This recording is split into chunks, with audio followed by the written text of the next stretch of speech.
আসসালামু আলাইকুম। অনেক আলোচিত একটি হত্যা বা গুম বলা যায়। ইলিয়াস আলী। তাকে আদৌ হত্যা করা হয়েছে না গুম করা হয়েছে তা এখনো ক্লিয়ার না। তো একটি প্রতিবেদনের মাধ্যমে উঠে এসেছে ইলিয়াস আলীকে হত্যার পর লাশ যমুনায়। ইলিয়াস আলীকে গুম করার পর হত্যা করে।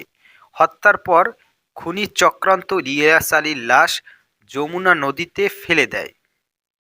এই চাঞ্চল্যকর গুম ও হত্যার নির্দেশদাতা ছিলেন তৎকালীন প্রধানমন্ত্রী শেখ হাসিনা।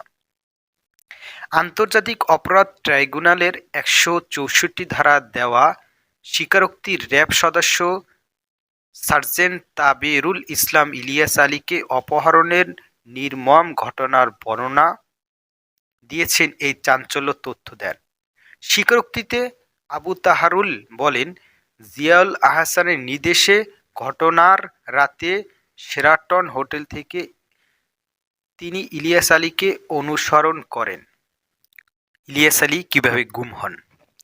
মহাখালী পৌঁছানোর পর জিয়াউল আহসান নিজেই আরেকটি টিম নিয়ে ইলিয়াস আলীর গাড়ি অনুসরণ করেন।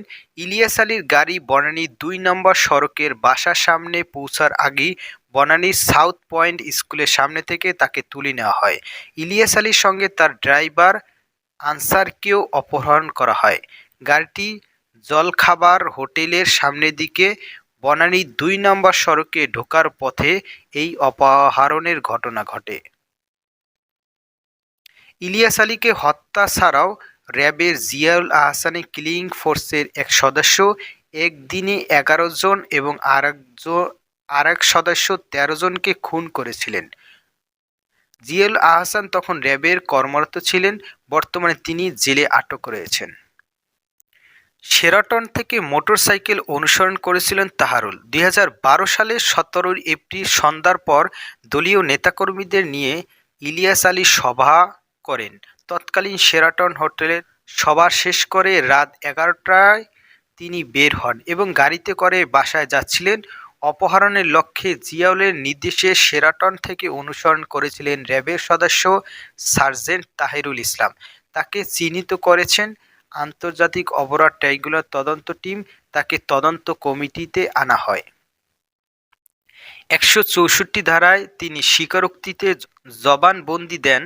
তিনি উল্লেখ করেন, আমার দায়িত্ব ছিল শেরাটন থেকে অনুসরণ এবং বেতার বার্তার গতিপথ জিয়াউল স্যারকে জানানো।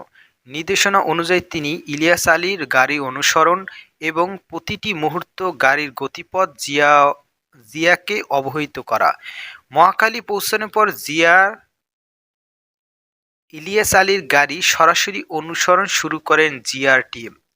মহাখালী জলখাবার হোটেলে অদূরে বনানীর ২ নম্বর সড়কে গাড়িতে ধাক্কা দিয়ে থামানোর পর ড্রাইভার আনসার সহ ইলিয়াস আলীকে অপহরণ করেন এই টিমের সদস্যরা। এরপর জিয়া তাহিরুল বলেন, তোমার ডিউটি শেষ, চলে যাও। নির্দেশনা অনুযায়ী দায়িত্ব শেষে তিনি ফিরে যান। জিয়ার টিম ইলিয়াস আলীকে নিয়ে যাওয়ার পর কী হয়েছে তা তিনি বলতে পারেন না। আন্তর্জাতিক অপরাধ ট্রাইব্যুনালের তদন্ত সংশ্লিষ্ট সূত্রে জানান, ইলিয়াস আলীকে অপহরণের পর হত্যা হয়েছিল। হত্যার পর তৎকালীন র্যাব কর্মকর্তা এবং পরবর্তী সময়ে সেনাবাহিনীতে পদোন্নতি পেয়ে মেজর জেনারেল হওয়া জিয়াউল আহসান অফিসে ফিরে স্বস্তি ও আনন্দ প্রকাশ করেছিলেন। বলেছিলেন, আজ বড় একটি অপারেশন সাকসেসফুল হলাম, শেষ করে তাকে যমুনায় ফেলে দিয়ে এসেছি। জিয়া এই কথাও বলেন যে, ইলিয়াস আলী অপারেশনের কথা ঊর্ধ্বতরকে জানিয়েছি। ঊর্ধ্বতর বলতে তিনি মেজর জেনারেল তারেক সিদ্দিকী কিংবা শেখ হাসিনাকে বুঝিয়েছেন বলে সূত্রের ধারণা। যাদের সামনে এই কথা জিয়াউল আহসান বলেছিলেন তাদেরকেও চিহ্নিত করতে সক্ষম হয়েছে ট্রাইব্যুনাল তদন্ত টিম। শেখ হাসিনার নির্দেশে ইলিয়াস আলীকে গুম ও খুন। তো ইলিয়াস আলীকে এভাবেই গুম এবং খুন করা হয়। তো সবাই ভালো থাকুন, সুস্থ থাকুন, আল্লাহ হাফেজ।